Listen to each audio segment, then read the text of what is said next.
Friends, कैसे हैं आप लोग। आज हम लोग पढ़ेंगे एमएसडी यानी मास्टर ऑफ आर्ट्स इन हिंदी, जिसमें आज हम लोग पढ़ेंगे एमएसडी 002 के खंड 1 में इकाई 3 भारतेंदु हरिश्चंद्र और मैथिली शरण गुप्त की काव्य भाषा और शिल्प, जिसमें आज हम आपके लिए लेकर आए हैं भारतेंदु और मैथिली शरण गुप्त की काव्य भाषा और शिल्प की तुलना।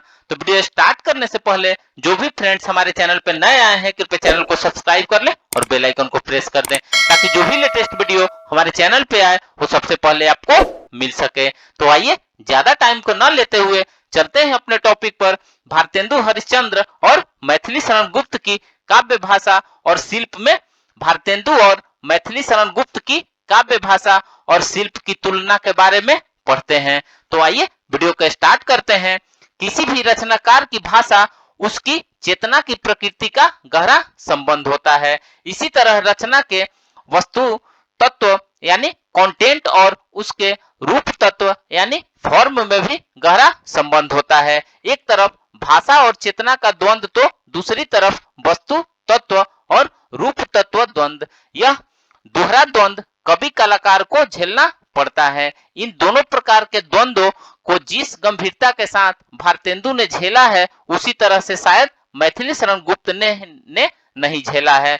भारतेंदु को भाषा से लेकर काव्य रूप तक स्वयं मार्ग ढूंढना पड़ा, जबकि मैथिली शरण गुप्त या तो महावीर प्रसाद द्विवेदी या किसी अन्य व्यक्ति के निर्देश पर या फिर लोक निर्देश से प्रभावित होकर अपनी काव्य यात्रा के मार्ग पर आगे बढ़े।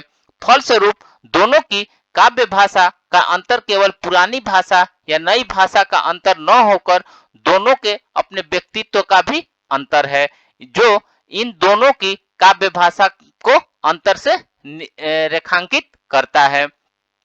ब्रज भाषा का सहारा लेते हुए जब अपनी भाव अभिव्यक्ति में भारतेंदु परंपरागत पदों और गीतों की रचना से संतुष्ट नहीं होते तो वे कजली, बिरहा, लावनी, चैता, खेमटा, खुमरी, होरी, मुकरी, विदेशिया आदि लोकगीत का सहारा ले लेते हैं। इसी प्रकार ब्रज भाषा में खड़ी बोली हिंदी से संतुष्ट नहीं होते तो अरबी, फारसी, अंग्रेजी, बंगाली, गुजराती आदि का सहारा लेने लगते हैं, जबकि हिंदी खड़ी बोली को अपनी बनी बनाई भाषा परिपाटी की लीक से सीधे चलने वाले मैथिली शरण गुप्त एक रस भाषा और कुछ गिने चुने छंदों के सहारे अपना काम निकालते हैं।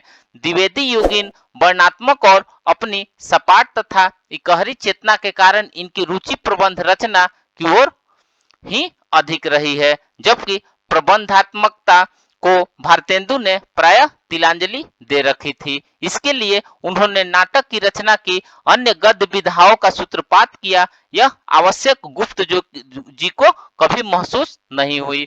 वेद पुराण और धर्म की शास्त्रीय मान्यताओं पर आक्षेप न करने के कारण गुप्त जी में तर्क वितर्क नितांत अभाव मिलता है, जिसका सीधा असर उनकी काव्य भाषा पर पड़ा है। जबकि भारतेंदु ने प्राचीन मान्यताओं के आलोचनात्मक दृष्टि से देखा है, उस पर टीका टिप्पणी की है।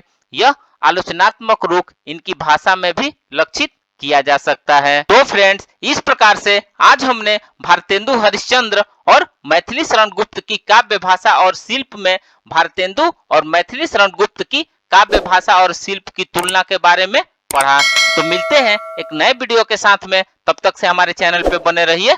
धन्यवाद।